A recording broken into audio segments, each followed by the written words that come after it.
Upon my return to Candlekeep, my homecoming has become a disaster. The Iron Throne leaders lie dead, and we have been accused of their murder. No doubt some shapeshifter agent used our faces in order to kill them, or perhaps it was Realtar's own son and the mastermind of this plot against me, Saravok. Saravok sent his agents in to take the faces of those who I loved, then killed all of my friends and family, quietly, all to get to me, all to stoke my wrath. However, all of this must be joined with the revelation that is my parentage. I am a child of Baal, the dead god of murder. Me? How could I be a Baal spawn? Is this something that has controlled my actions all my life? My quests for justice have only led from one mortal fight to the next. Blood runs through my hands along my blade. Even before I left Candlekeep with Gorion, I remember those assassins, and I remember the lights leaving their eyes. I remember the bandits and the kobolds and everyone who I have killed. I have ended their lives. I am a monster. I'm sad to say I don't have time to ponder this presence, the presence of darkness of who I am. I have to travel back to Baldur's Gate.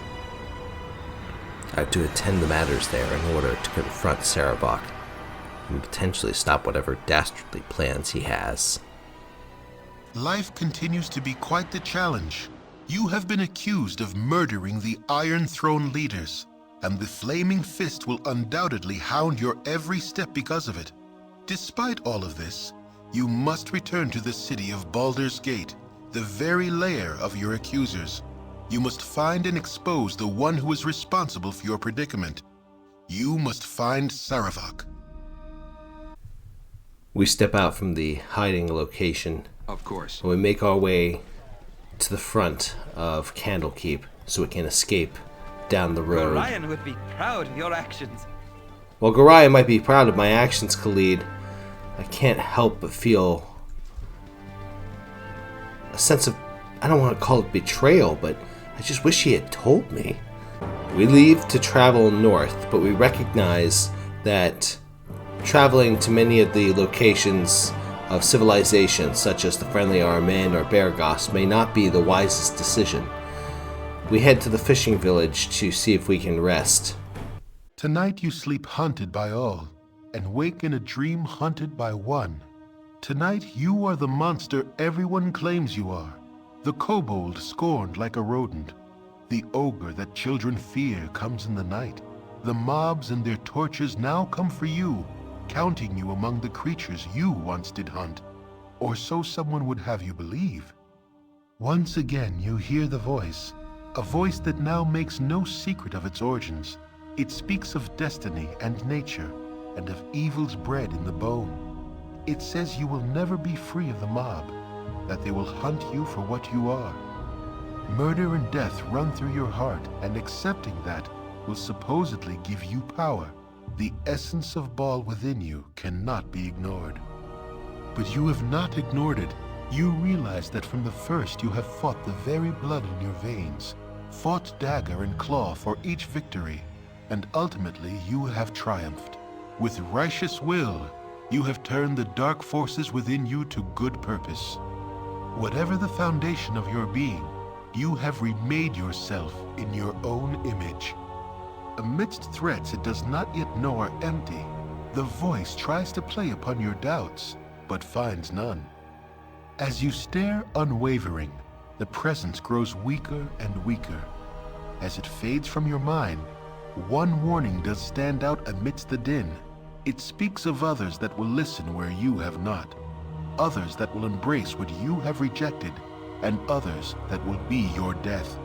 This describes but one man, and you know of no other it could be.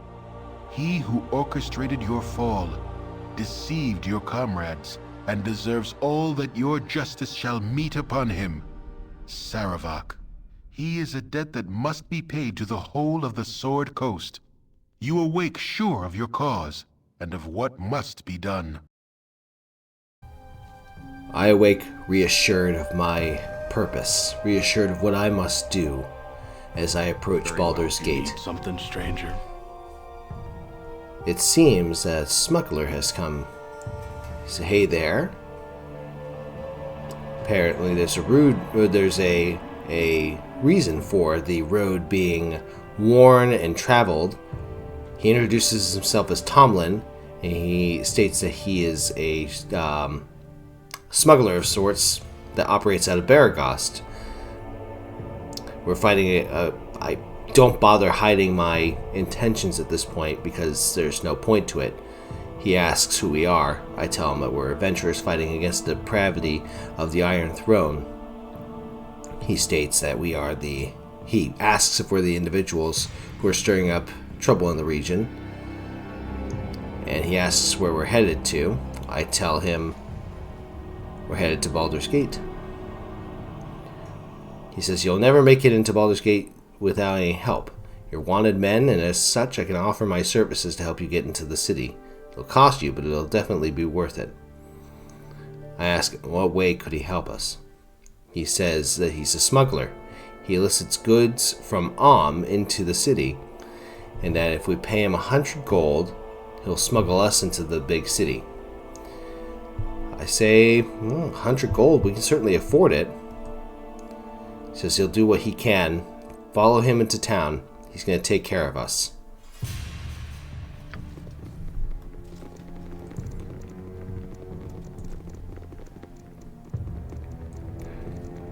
Apparently, the fact that I'm on wanted posters is a big deal.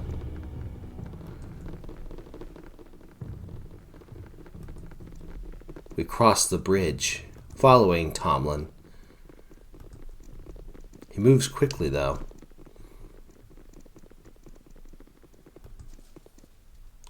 He says, that wasn't so hard, was it? Guess there wasn't the large guard contingent I thought there was. Well, I wish you guys luck. You're going to need it. Well, honestly, I feel a little bit ripped off. But learning that there are wanted posters, we'll need to be careful inside the city. Our first goal is to try to get more information. Very well. To do so, we want to make sure that we remain invisible from sight.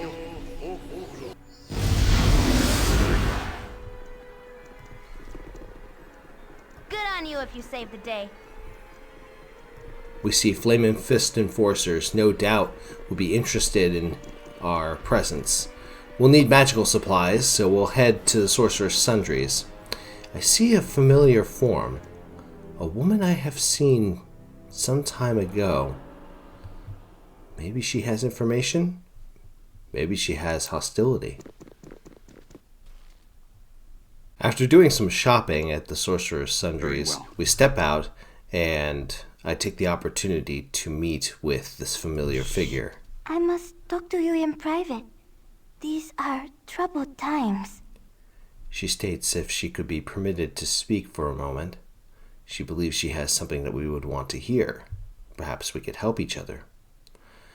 I would be more than interested of any information, but I'd like to know who I'm speaking to. I don't take candy from strangers. Her name is Tomoko. She doesn't presume to be our friend, and then I recognize her. She was there the night that my father and I were ambushed. She cast spells to disable Garion's magic and kill him, or allowed him to be killed anyway. She's fate demands I place myself at your disposal. I have details worth listening to, and again, I must ask if you're interested in a trade of sorts. I really can't be looking a gift horse in the mouth, so I tell her to say what she must, and I'll listen. She states that she's going to explain herself further when she has time. Until then, there's one thing she has to say. The one who claims to heal Duke Elton's sickness is also the one who breeds it. There's likely signs that this has been suggested to us, but this is news to us. We didn't hear that Duke Elton was sick. Perhaps we can also talk to Scar, try to figure out what's going on. Our very nature gives us above average competence. It seems that she understands this. She also mentions Gorion. I tell her not to speak that name. I'm not going to have her sully the memory of the only family I've known. She states that wasn't the family that knew you, the family that knows us now. She states that we feel the pull. She obviously senses the wrath that we feel. She says that there's 3 things that are strength incarnate. That there are love, there's fear, the fear of death particularly, and family. And a family that loves death would have a strong pull indeed. She asks if I can feel him. He hates us. So who hates us? What have I done to deserve such hatred? She says, what have I done? I exist.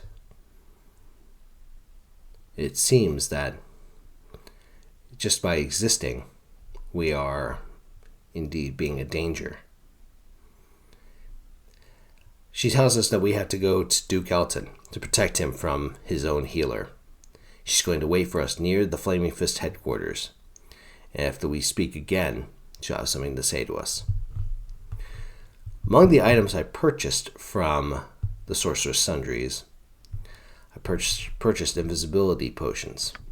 I take one immediately, and I head in that direction of the Flaming Fist headquarters. Outside the headquarters, there appear to be 2 Flaming Fist soldiers, and Tomoko waits outside. I think going in with subtlety and stealth is probably our best course of action.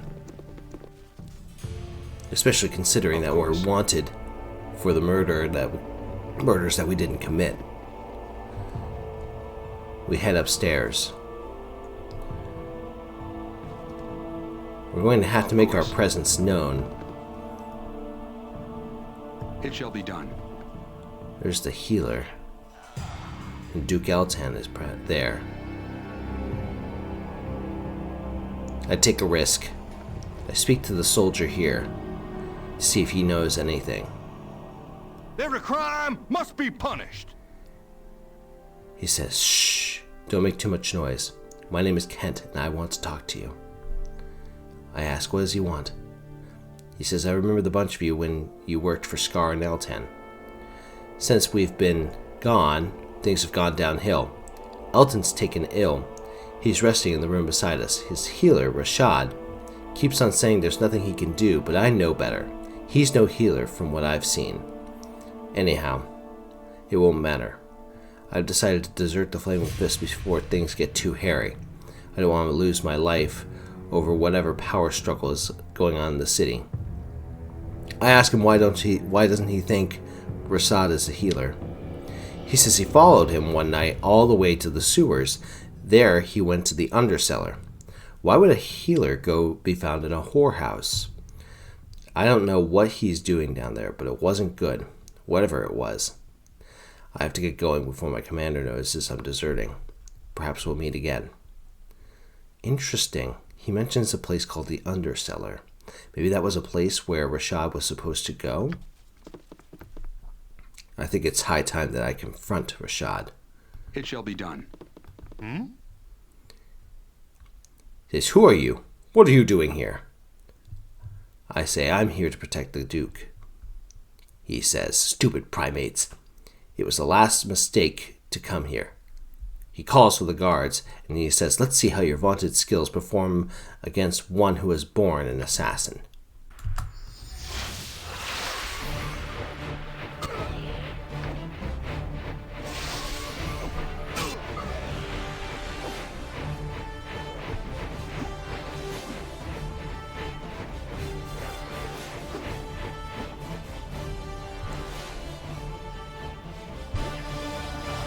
He's not able to stand against me, and I reach for Duke Eltan.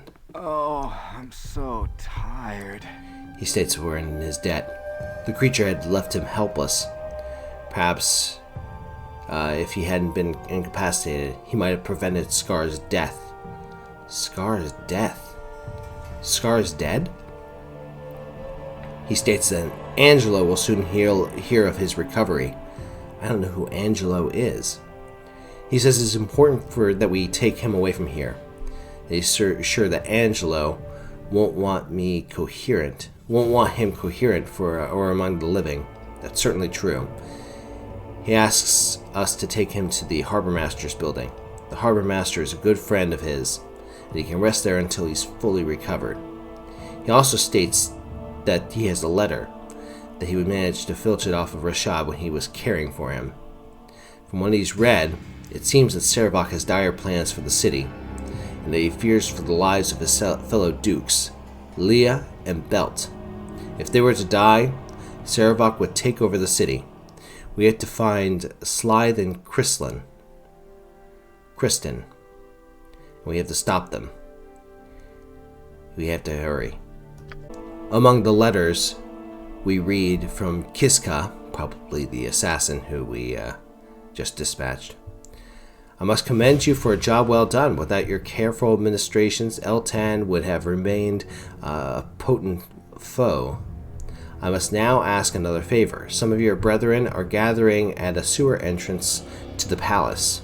They are preparing to assassinate Grand Duchess Leah Janeth and Grand Duke Belt. I need you to assist them in their efforts, for you are the craftiest of your kind. This is the moment I have long waited for, as I hope you have as well. The bloodshed that will result when I declare war on Am will be most glorious. Meet Kristen and Slythe in the undercellar. They are my best assassins. There are many access points to the undercellar through the sewers. And this is from Sarevok. Now I know where I must go.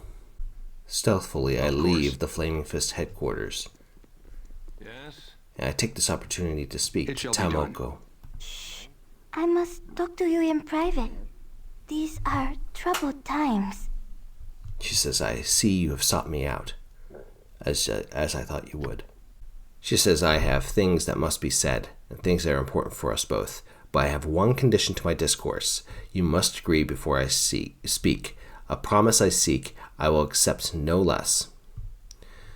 I tell her that she said many interesting things, but I don't fully trust her. Why should I make promises for information that's not heard?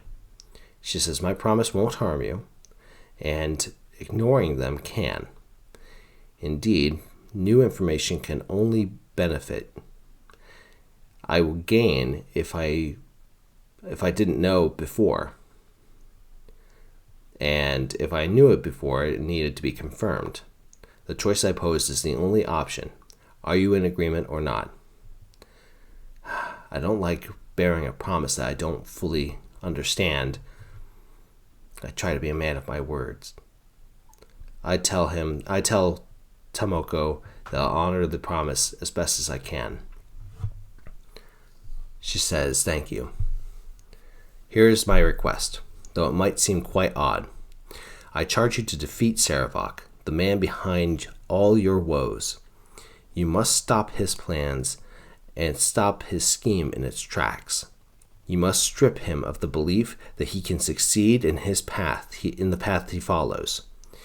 You must do this for me. You must also leave him with his life. I will help him live his life as a man, not as a god as he thinks he can be. Such a thing would be incredibly hopeful, but I do tell her that I don't see how such a thing is possible. He sought to destroy me, and I have only responded in kind. She says, Sarevok has sought to destroy everyone, not just me. That certainly is true. She says that we're of particular interest because of our shared origins with him. We're a possible rival, one of only a few worthy of his personal attention. Above all else, we are family. She states that Monsters are often closer to us than we like to think. We are siblings, and the path open to him are ours as well. She said, we had Gorion to guide us, while Sarevok had no one. He draws his strength from his hatred, from the thought of rising above those he knows to be his inferior. His divine blood hungers for conquest, and that's why he has to be defeated but not killed. He serves another, but doesn't even know it. I ask him, he serves another? What is she speaking of? She says that the child becomes the father, or desperately wishes to.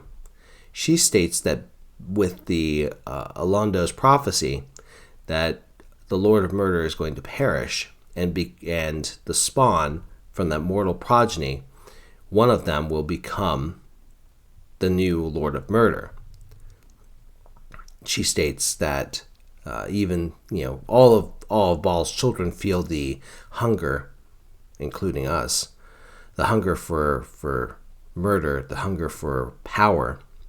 Sarevok thinks that this is true, and he wants a senseless war, a slaughter on a scale so grand to defy description. He thinks this will launch him to be some sort of god, I would suppose. She can't even finish the full thought. She says that she can't lose him to this. It's clear that she has strong feelings for him. I ask Tomoko, if she opposes Sarevok so much, why does she care? Why does she care for his life? She confirms what I suspect, and that she shares Sarevok's company, and she would do so until she dies, given the choice. That's all that we need to know. She would save the man within the beast, and that Sarevok feels that he's been chosen, but she doesn't share that belief.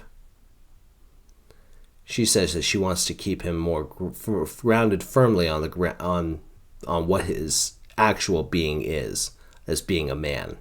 A very powerful man, but a man nonetheless. I can respect that, and it would fit with my sensibilities to try to see that he lives. Perhaps he could be redeemed. I agree to this promise. I tell her that I shall strive to stop him, and I'll do what I can to see that he lives. Tomoko thanks us. She says that the Sarevok can be redeemed. She does state that Duke Eltan can be saved, which, thank goodness. She says that Duke Entar Silvershield has been killed outright. The murderers acted with anonymity, but we know who they are. Then we need to go to the undercellar. That's where we're going to find Slithe and Kristen, two unsavory beings that revel in the violence that Sarevok allows them to commit. They are no more than animals in human guise, even by the standards of the company that they keep. She says that we need to kill them, and that we will know of the plan. If we don't know where the undercellar is located, she says to go to the sewers, and we're going to find an entrance there. I thank her for her assistance. It was information that we already knew, but now we know that Sarevok has strings pulled on him, just like I do, and that he has somebody that he can lean on. Tomoko states that there's another. Atop the Iron Throne base is a woman whose influence is a poison on Sarevok's soul. If she were removed, Tomoko knows that she would be more likely to convince Sarevok. This woman named Scythandra is holding a lot of power over Sarevok. No doubt she's another consort of Sarevok, to say the least. She seems to be more self-destructive, as long as she profits in the end. And Tomoko says that she has to go. Sarevok can't know that she has helped us. With that, we end and we have a new purpose. We explore the nearby sewers, and I move to one of the particular entrances. There appears to be a wine cellar of some kind. Not entirely sure. And a guard. I would call this the undercellar, but I don't think that this is entirely accurate. We make our way up the stairs. Of course. And no doubt this is the Iron Throne headquarters. Interesting. Of course. I can at least gain more information by talking to some of these individuals. They seem frantic and concerned. Leave me be, or the guard will have you. One of them states that she's trying to get off a sinking ship as fast as she can. I ask her why she's so panicked. Isn't Sarevok in control? She's not going to debate that he's in control, but whatever his plans, it's not going to be good for the Iron Throne. He's abandoned the Iron Throne in favor of his new position. And she also states that she wouldn't be surprised if he marches the Flaming Fist through here tomorrow to show off his stance on mercantile crime. I asked that Sarevok's going to be a Grand Duke. How can that be possible? She says it's really quite simple. He's built up support by pledging to combat the very chaos he himself is sowing. I imagine, or she imagines, that he's going to have success as well, seeing how he's in total control with the leaders dead. She states that she doubts that Sarevok is going to settle into a nice, quiet political life, that Sarevok seems set on causing as much destruction as possible, that there's an intent on pushing a war with I tell her that I ask her, why would he seek such a destructive plan? What would he gain from it? She says she has no idea. She's no diviner. She only knows his business. And she knows what Sarevok is doing doesn't make any economic sense. She says that had he wished to grow rich in dealing ore, she could understand that. That makes sense. I think that's what the other leaders of the Iron Throne would have wanted. But that apparently this war that's going on doesn't seem to make much sense, and that it's just a bloodbath. He's abandoning any chance of getting wealth through this drive for power just for blood. She says that the people believe in Sarevok, and it takes more than just a blade to reduce his stature in the eyes of the public. I ask, how can people believe in him? Can't they see his true nature? She says people will see what they want. And if they really want a savior who offers stability and believes that they can deliver, then that's what they'll see, even if he has quite an evil nature. She states that if we have to strike her down, then we should, but she doesn't want to be staying around. I have no desire to strike her down. Yeah. Another individual shouts as a guard approaches us and says that he just wants to get out of there. I ask, who are you? He says his name is Pang, and he just wants to get away. Sarevok's become too big for his britches, and that the leaders weren't a day dead before he declared the Iron Throne to be his. I ask if he wouldn't mind if I helped myself to the coffers. He said they're empty.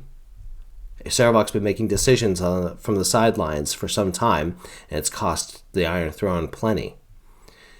He does seem concerned with the profits, but doesn't seem to actually do anything with them.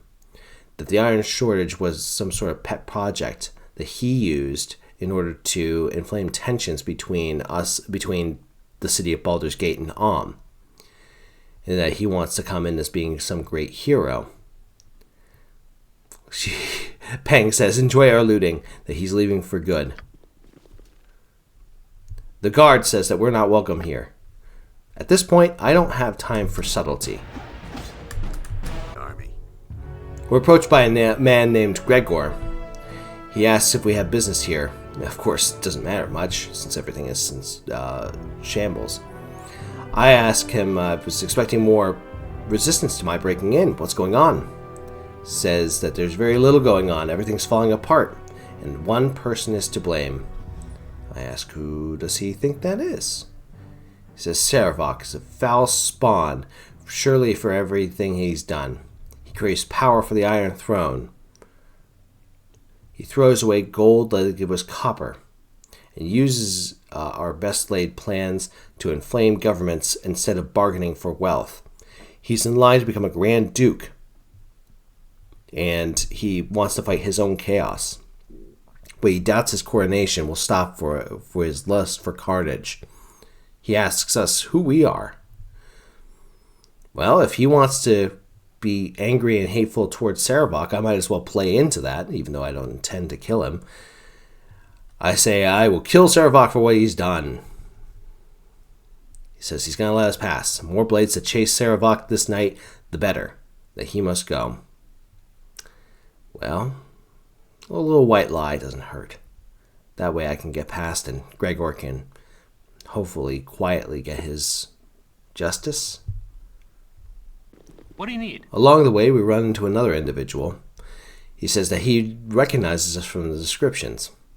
He says that we're the ones accused of murdering our leaders. I would assume that he knows that we're not really responsible. He says that he supposes that we're here to exact revenge of some such. He states that that the Iron Throne is already defeated by one of their own. We're not really necessary for any sort of damage that's done. We better focus on Sarevok rather than beat up those who are already beaten. I ask why would he turn his back on the Iron Throne. He says he was never interested in the Iron Throne in the first place, that the Iron Shortage was just an elaborate plan to gain power in the region, to strain relations with Om, and thus reducing the activity of the Knights of the Shield, ultimately reducing trade and reducing them through legitimate means. The Knights of the Shield appear to be some sort of mercantile organization. He states that he would step up to monitor the sanctions and pocket hefty sums the Iron Throne would pocket hefty sums in the process, but Sarevok's not really interested in any of that. I ask what sorts of ideas of plans does he have. He says he knows the methods, but he doesn't really understand what Sarevok hopes to accomplish. Likely he assassinated Duke Entar so he could step in, but political gain does not seem to be the goal of Sarevok, who would rather have plenty of economic power.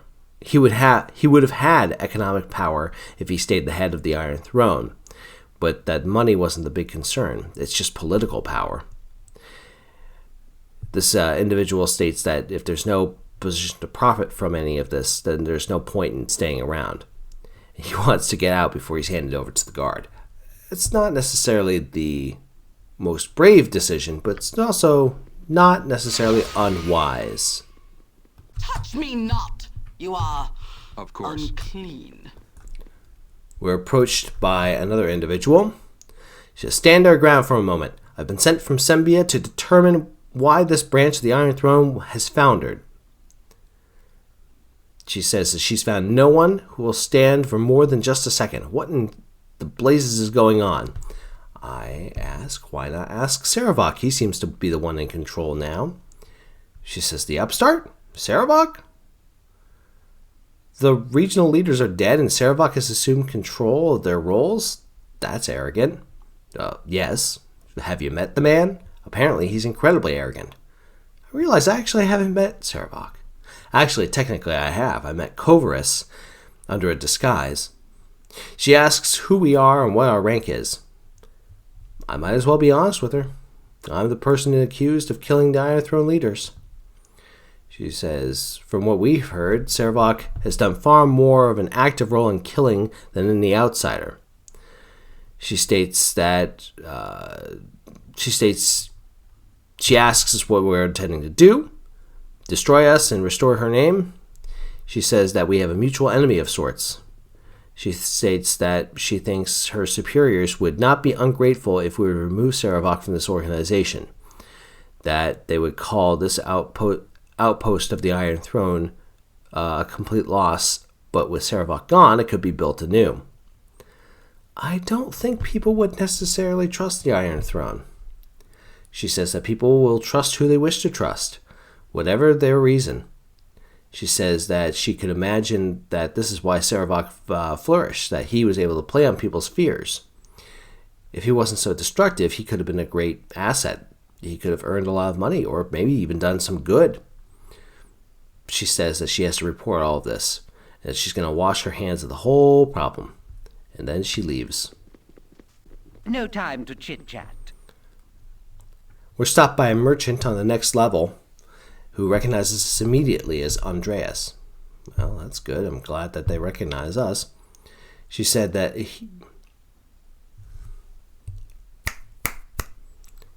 he says he expected us to come here sooner. We came pretty much as soon as we could. And he states that a bit of unfortunate business in Candlekeep. I ask him what does he know of what happened there. He says that we were the unwitting dupe of Sarevok, and it seems that he sacrificed the leaders of the Iron Throne just to discredit us, knowing that we were perhaps the only ones who could have stood in his way. Of course, he would blame our leader of the Iron Throne itself, but it seems he would also become the leader of the Iron Throne itself, which would be beyond what he needs. That he's so arrogant that he would throw away the Iron Throne just as he comes to be the leader of it. He says with the coronation imminent that he shares the ducal palace is going to be pretty much awash in blood. And he states that he's going to go. I call him cowardly, but he doesn't seem to be a man of violence. So I head upstairs. Very well. It shall be done. Going upstairs, we encounter Scythandria. Scythandria wonders that we came back. States that if we were smart, we would have left well alone, maybe hide in the wilderness somewhere. That's not who I am. I do not do such things. She asks, why did we come back? We tell her that someone told us this would be the place to go. She asked, who told you to come here? Who betrayed my lord? It was Tomoko, wasn't it? It seems that Sarevok has landed himself in a complicated relationship. Regardless, she states that all that matters is that we shall die. I hardly think so. I know that he's not down there, but if she gives us her possessions, I'll let her get out of our sight. She says, take everything. It matters little. My life is forfeit. Very well. Of course.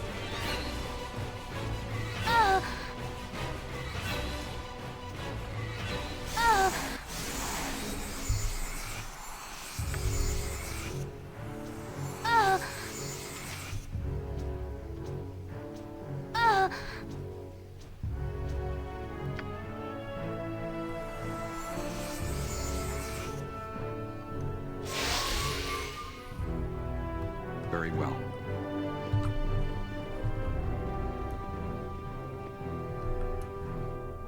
It shall be done.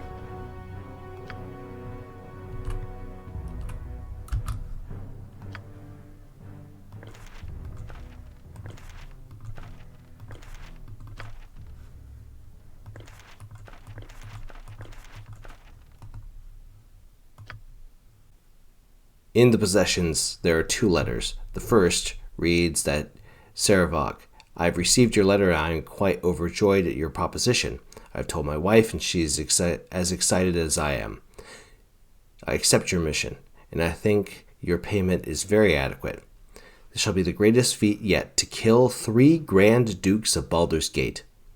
We will be arriving in Baldur's Gate within a week, and we shall be taking up our usual residence in the Undercellar. If you wish to contact us, you will find us there. Use the access points through the sewers. Joyfully yours, Slythe. The second, written afterwards, says, Sarevok, I must say that our first victim was not the challenge that my wife and I had expected. The foppish idiot had only the most token of defenses. However, I can assure you that Antar screamed quite deliciously all the way to the end. I hope that this next mission is much more difficult.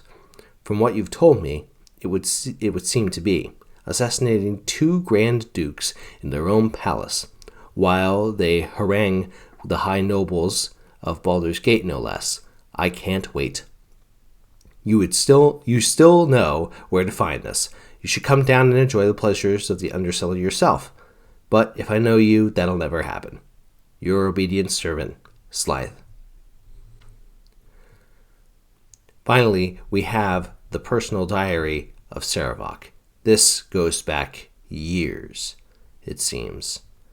And there's a lot of details here that I'm not going to read, but they clearly state the entire intricacies of all of the plan laid out.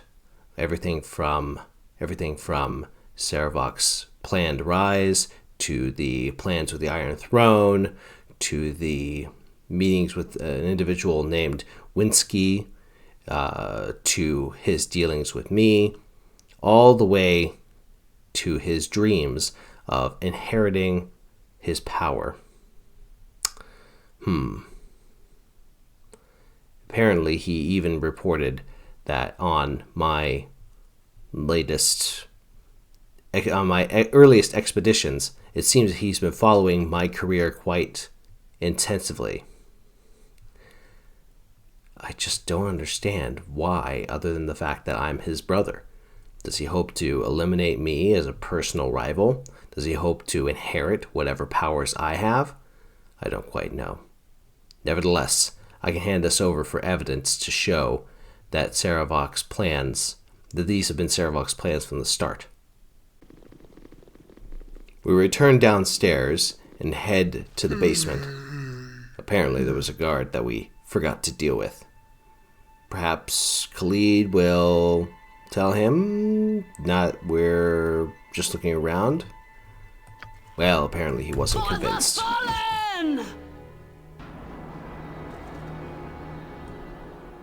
Of course.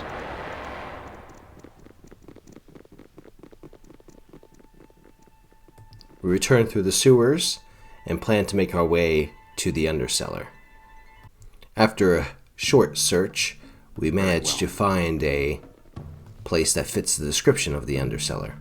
Courtesans and pampered rooms are all around us. We'll need to make our way carefully. If these individuals were so skilled at killing the Grand Dukes, or rather, planned to kill the Grand Dukes, there's no doubt in my mind that they could be dangerous opponents. We approach, It's the and they heroes rush of at the us. Sword Coast. They're the real deal. Well, what have we here? Blade Father? I don't know, Slythe. They're so big and intimidating. Oh, my mistake. I was thinking of someone else. Slythe retorts, she's got a tongue of steel and a heart of gold, like Kristen does. And she's so pretty that she makes herself invisible so you guys don't give her hassle. Not that they would with a tough guy like me looking after her, of course. Slythe, baby, you tell him, honey. Oh, baby, you know me. You know you're Slythe. Hey, you, don't go watching us go all mushy, all right? It ain't none of your business. What's that you whispering, sweetheart? Hey, now, my girl Kristen tells me that you's got a soft spot for the Grand Dukes. Sure is the same about Antar Silvershield, isn't it? 1 down and 2 to go. Poor Dukes. Wouldn't it have been better if they all died together? Bah, don't give it all away like that now. It's on. What do you call it again? A silver bladder? Yeah. Well, enough of this cat and mouse stuff anyway. I ain't cut out for it. We'll kill him now and then do the Dukes after lunch like Sarevok told us to. I love you for your mind, Slythe. With that, they attack. That's someone else. Understanding that this is invisibility, I'll have to deal with that as well.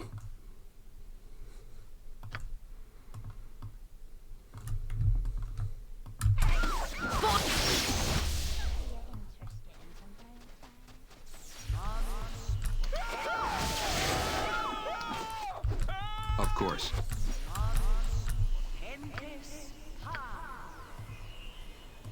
You're a queer fellow.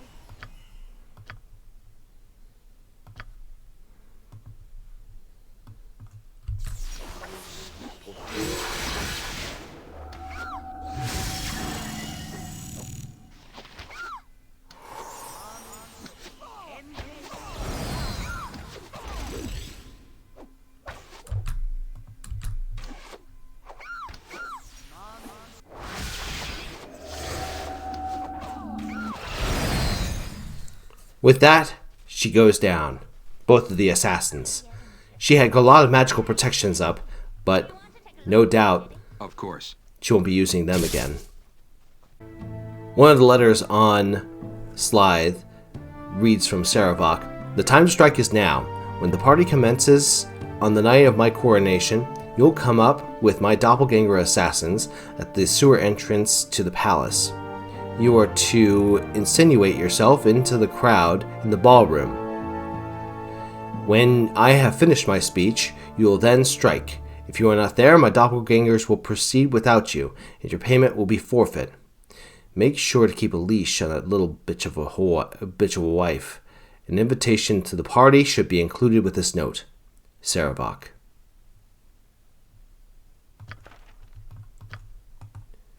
And lo and behold, there is an invitation to the inauguration of Saravok.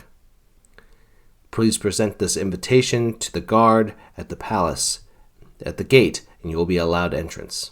We'll make sure that we hold on to this as well. Of course. Before we do anything else, we must bring Duke Eltan to the Harbor Master. Of course. We go to the Harbor Master's building, It shall be done. and I have Baloth speak directly to the Harbor Master. Nasty times are coming, I reckon. He states that he's happy to see his old friend. He's looking in a bad way. He tells us to leave him here, and that he'll make sure he's alright. We're the people who have been working for Scar and Eltan against the Iron Throne, and so we have a lot that we need to do. He says we should get a move on. He says also don't worry about Eltan. He'll keep care of him, take good care of him, and now that we've got him to a good, safe place, he wishes us good luck. Ensuring that we have the most success before we travel, before we succeed in our mission, we need to make sure that we rest. Of course. That evening, we quietly arrive at the Ducal Palace. I approach the door guard. Cities are always so intimidating. So many people. It shall be done. He states that he assumes that we're here, we've come to the palace for the coronation of Saravok. He'll just need to see our invitations. We tell him that we have our invitations, but we are in a bit of a hurry. He says, don't be so impatient.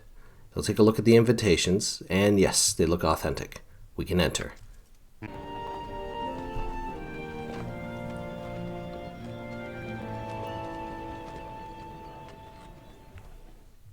I serve the flaming fist. Upon entry, we are asked to show our invitations, to which we oblige.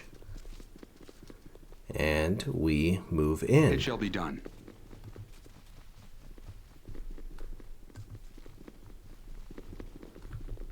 We bring ourselves to the back to not arouse suspicion. What we see is we see a number of noblemen, along with the two Grand Dukes, Grand Duke Belt and Grand Duke Leah, along with the man himself. Suddenly, it all makes sense.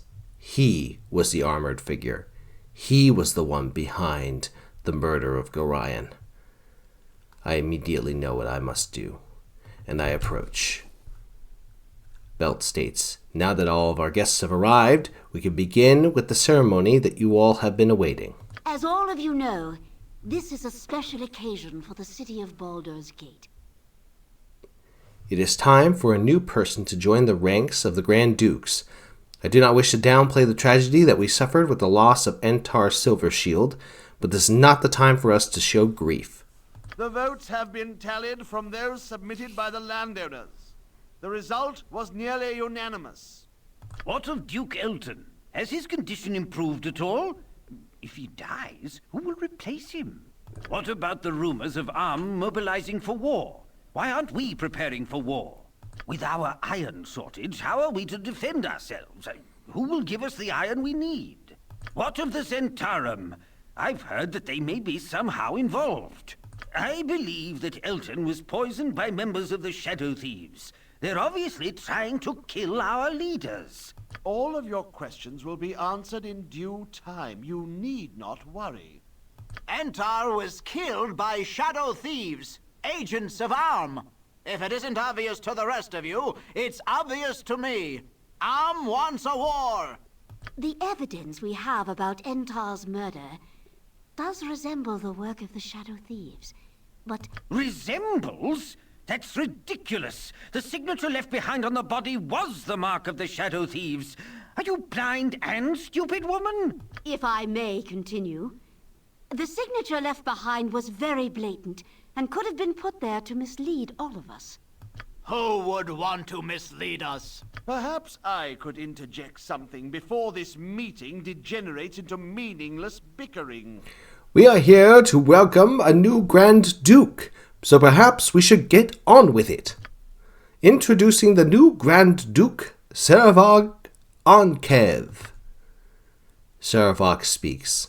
I am honored to be here before such a respected assemblage of noblemen.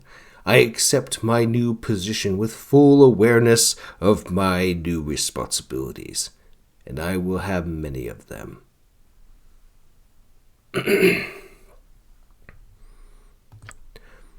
I would first like to address many of the questions that have been asked earlier. The rumors about Arm's mobilization for war are entirely true, as is the involvement of their Zentarum cohorts. But do not worry, we are not bereft of a defense. Although the recent Zentish attempt to deprive us of the most valuable war resource, iron, has weakened us, it has not crippled us. When my father was most recently murdered, I inherited his control over the western branch of the Iron Throne. They have a great deal of stockpiled iron, enough for all of our needs.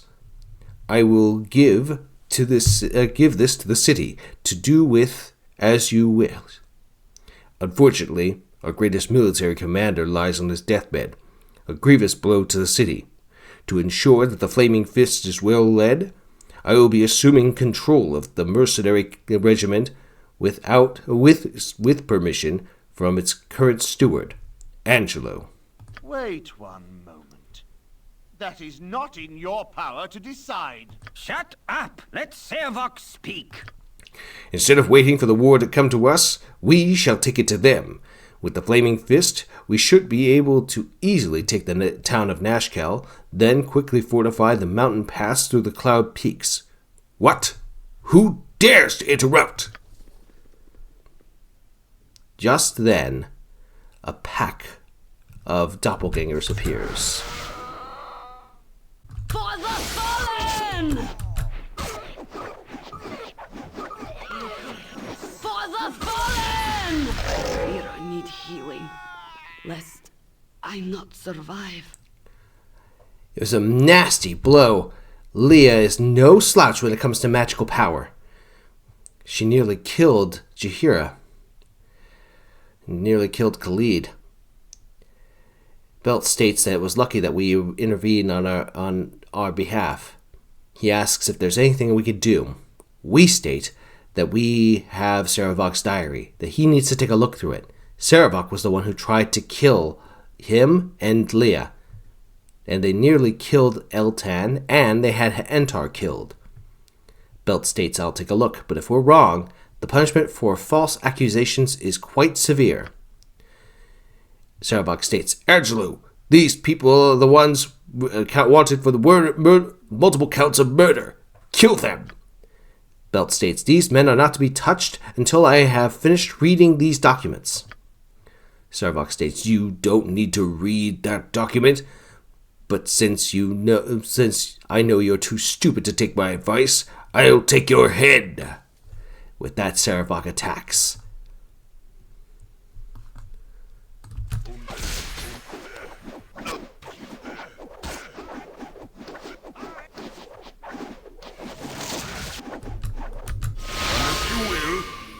cannot hide forever. Saravok states, "You and I aren't finished yet, Andreas. I'll kill you, just as I killed Gorion. The only way you'll ever live in peace is if you kill me first." After a bloody, dangerous fight, we breathe a sigh of relief. Belt states, "I think it is in your best interest to hunt Saravok and kill him before he does the same to you." I state that I think he's right. The only problem is finding the bastard. He states, "Through the power of my god, I should be able to divine his location. Just wait a moment, and I'll tell you where he's gone." Belt states, "He has been teleported to the Thieves Guild. I will dimension fold you to where he has gone. From there you can follow him and kill him. Good luck." I hate them flaming fist pansies. We breathe after being dimension folded. There's a thief who's quite stunned. He asks, "What is this? It seems like everyone's crashing on the Thieves Guild these days. First that huge armored guy, and now you? You better tell me what you're about, and right quick, or you're in a lot of trouble." I state, "We're tracking down Saravok, the huge armored guy. Where did he go?" The thief says, "He went down the stairs right over there. He sure was in a hurry. If you go after the guy, it'd probably be good if you came a little more prepared than you look. Down there's a thief's warrens. They're quite dangerous. Go talk to Black Lily over in the storeroom by the stairs. She'll give you some good prices on equipment. I even hear she sells some magical stuff." Oh. No doubt the Thieves Guild would be a good place for us to gather some additional equipment. We go ahead and take that opportunity. Then we head down. Of course. With the supplies that we need, we head down and we encounter someone who has been, of course, I suppose, handled by Saravok. She says, "Blast you all thrice over. I don't know who you are, but if you're in league with him who cut me down, I'll send you all straight to Hades. May the spirits of those who built this maze take you down." I say, I mean no harm. I'm only here to find Saravok." She says, "You've got my best wishes for hunting him down. Flew by me, he did. Only paused to stick me for the fun of it. Vicious bastard he is. The traps down here will likely claim him, even with that mage he has dragging him along." I state, "Would you be able to guide me through the traps ahead?" I mean, no. I won't be doing any of that. I ain't seen nobody walk out of this maze alive. Not that you won't survive or nothing. Just, I bet that you won't waltz through without a problem. Yes, sir. I'll just wait here and hear about it then. I ain't got no wish to meet the undead that maintain this location, nor the jellies that keep her clean. Gotta catch my breath. Gotta understand." I ask, "Where does this maze lead?" She says, "I don't really know. They say there's a city underneath this one.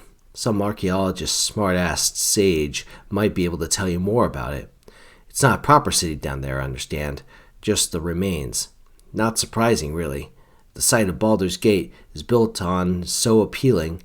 I just figured that something would be built here before. I don't care much. Nothing but dead down there. Get moving." Say, "I understand. Rest well." He says, Yeah. Give that Saravok a shank of steel." With that, we make our way down. Make our way through the jellies, the Doom Guards,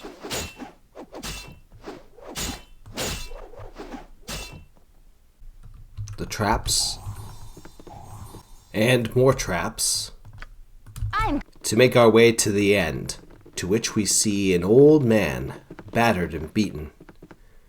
You're at the end of your rope, I'll wager. This appears to be Winsky Perrate. He says, well, I thought it would be you. Quite the little family reunion shaping up now, isn't it? I knew you would follow. You two are of the same blood. You must take the fight to him, lest he strike you down at his leisure. Not that it'll matter. You've already beaten him. His plans are in ruins. His allies are fleeing in droves. Such glorious goals they were, though none understood the true desire behind them. None but me, that is.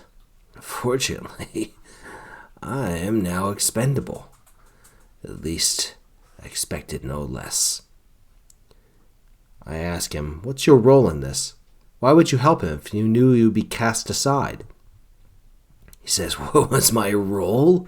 I was Sarevok's mentor. I tutored him in the blackest of rituals. If he had succeeded, there would be no doubt that I would be among the dead, but my name would live on in his wake. There are things beyond death if you die in the right fashion. How could there not be in place a history for the architect that shaped the actions of the ascending Lord of Murder? You wouldn't understand. You were born to affect the realms. The rest of us must carve our own place by whatever means necessary. I ask him, he's ascending. What is he planning? This war with makes no sense. He states you must know his plan by now. You've practically followed every move. Likely you were driven by the same desires as well, though you channeled them in a different fashion. No, war with was not his true goal. Sarevok is no profiteer. The slaughter was all he wanted. With enough lives lost in the initial battles to ignite the fire in his own divine blood, he thought death on an appropriate scale would cause him to ascend. Perhaps he would have. Who can really say?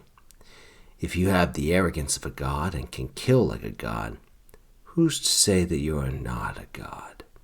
I'll prove that he's not a god. Where has he gone to hide? He states, Sarevok is not intending on hiding. You've stripped him of any pretense, but there is no longer any point in him maintaining his respectable veneer. Only the most fanatical and fearful of his allies stand by him now. He'll gather whatever resources he can and move on. Of course, he knows that you will come to confront him, and that is his advantage to choose the battleground. There's an altar in the Undercity. It was to be where the ritual would take place. It now serves as his last refuge. If you do not go to him, he will strike you at his leisure. I tell him that he shall live to see his plans crumble. To which his response is, your charity is admirable. You have definitely taken a separate path than Sarevok, though I wonder if it will truly matter in the end. Leave me. I'm no longer a threat to you or anyone. I'm just going to rest here for a while. With that, we descend into the Undercity. Of course.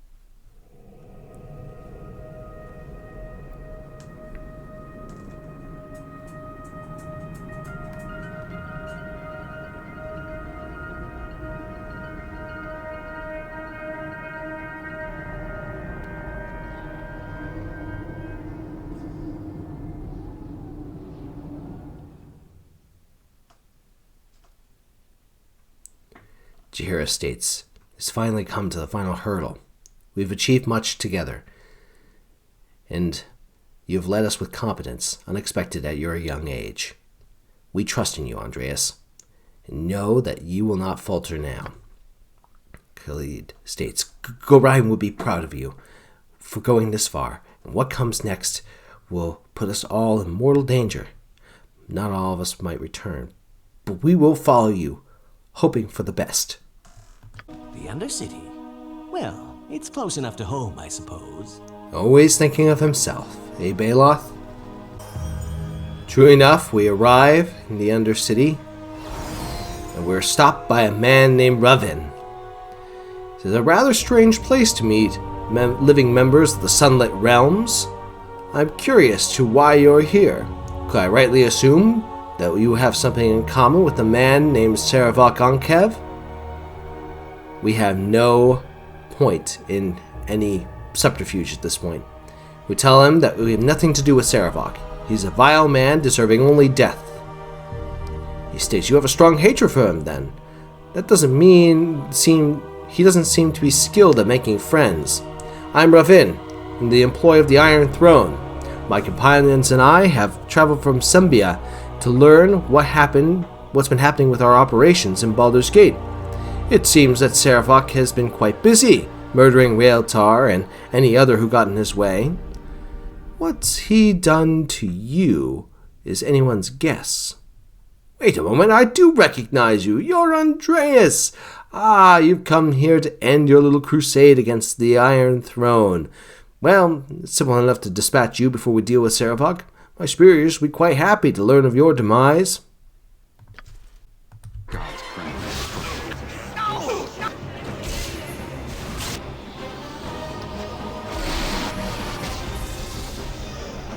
Life is adventure, wherever fate takes Is me. there with my usual command, sir?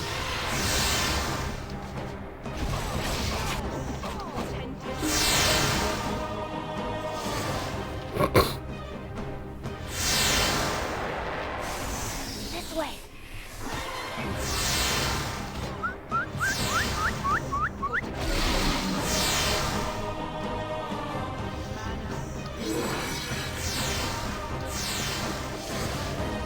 Yield. Wherever fate takes me. As the undead form around us, a strange spell transports us all around the field of battle. I'm gonna work out some anger on you.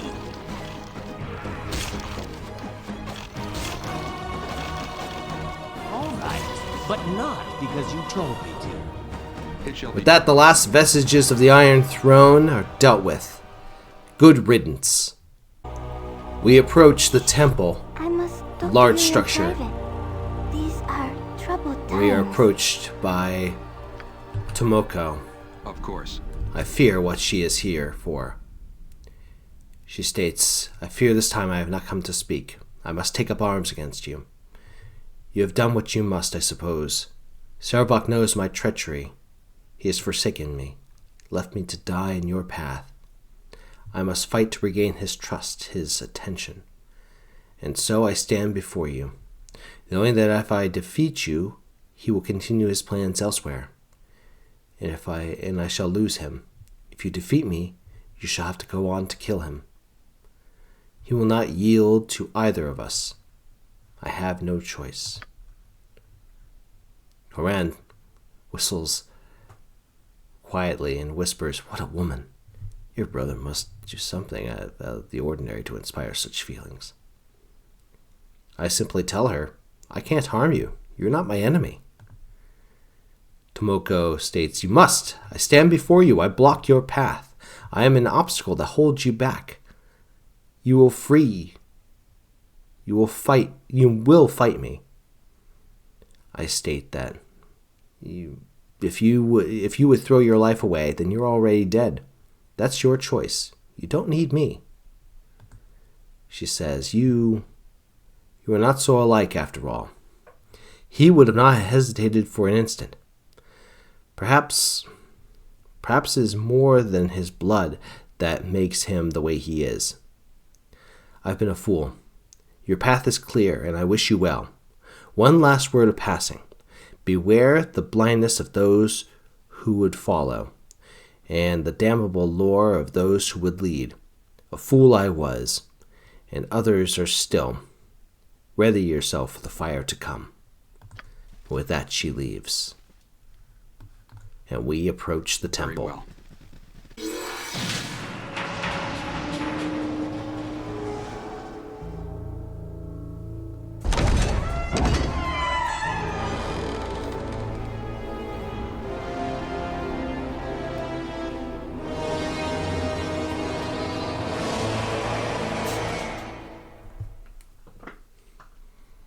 This brutish brawler we're about to beat had better be the finale to this little escapade.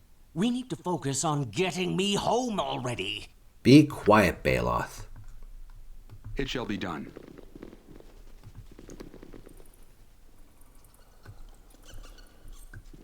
We approach the central icon, the symbol of my father. We prepare ourselves with spells and incantations. With that, we approach. You are indeed family. No other could have lived to oppose me in person.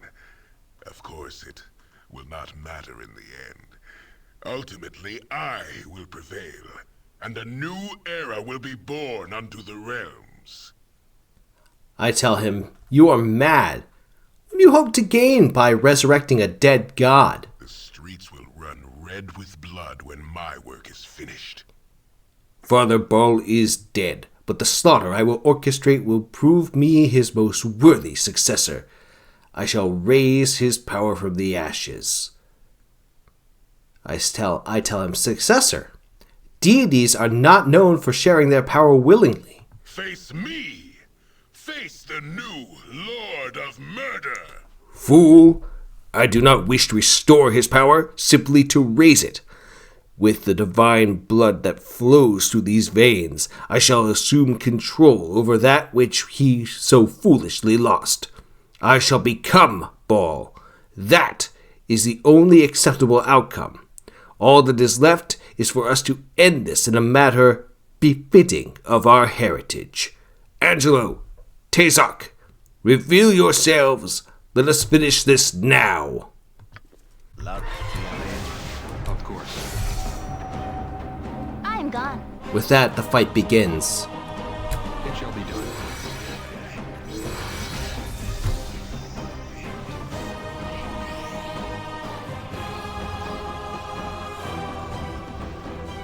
If none are better, As good as done.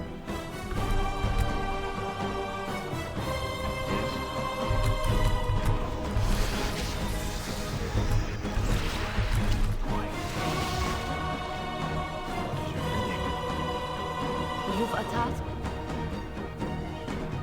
Life is adventure or nothing.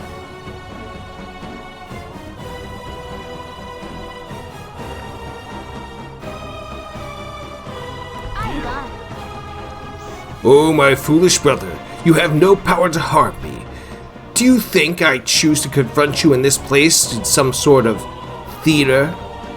Our dead father's strength suffuses these halls. Here I was to perform the rituals that would make me a god. And here I have already mastered power beyond your puny imaginings. What I began with Zalmar and the others, whom you struck down in Raeltar's mansion, I have now completed. These 4 are my acolytes, the first of my worshippers. While we are within this place, their souls are bound to our father's taint within me. Their power suffuses me, protects me from all harm. It is but a taste of what I shall wield when I ascend. But for now, it is more than sufficient to end this little family quarrel. Goodbye, Andreas. I shall not allow your death to be swift.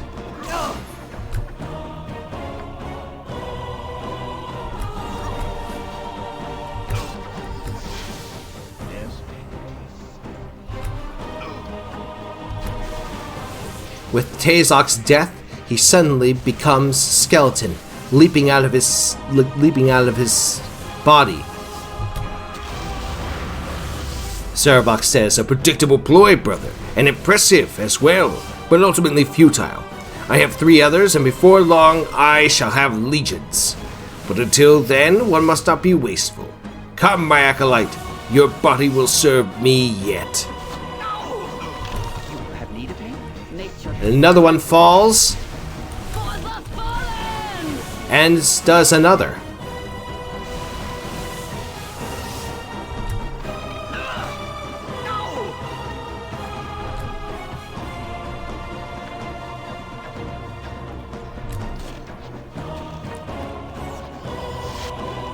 We use the arrows of dispelling and eventually destroy all of them. Sarabok stands. "Does it end here then, brother? You've taken my acolytes, taken my shield from harm. Am I not to become a god? No, I deny it. I am Sarabok. I am Lord of Murder.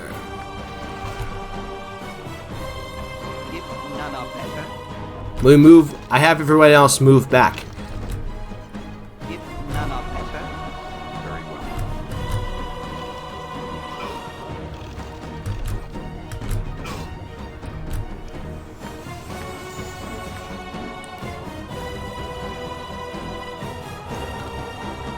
I call upon the power of the gods. Proud your actions.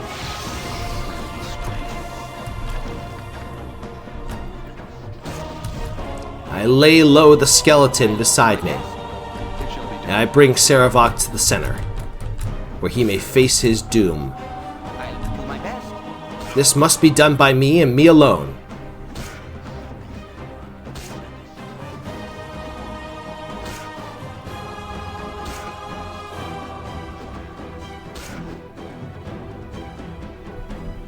With this, my brother falls. It is a dark thing to end a life, and I regret that the darkness in our souls could not be turned to good.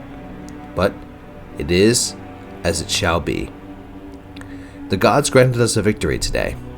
We took the lives of Saravok and many of his followers. But we managed to stop a bloody war that would have plunged the region into darkness for years. There shall be no war with Am, no pointless slaughter of soldiers on a field of battle in order to aid the ascension of a bloody god. When I started this journey, I promised Gorion would have justice for what happened that night. I promised that I would not live my life in vain or run away from protecting others. I swore that I would bring Gorion's killer to justice, and, while it is a justice that is too bloody for my liking, I am happy that Saravok can no longer harm anyone else. May he join our Father in the tomb. Gods rest his soul. For me, I have two concerns. First, it seems to me in trying to understand Alando's prophecies that he spoke of a great slaughter that would result in Baal's return. I don't think that Saravok actually had it right. I believe that the slaughter comes from time of prophecy, not causing it as Saravok tried to do. This means that such an event will be unpredictable, for which I will need to be ready. Second is the dark promise that there are others who bear our taint. Who could they be? While they could be possibly those who could resist the urge and fight for good and honor, there are many who probably dive into the instinct of wanton slaughter and become slaves to our heritage. All that I know is that Baal's dark influence may spread, but I shall be there to stem the tide.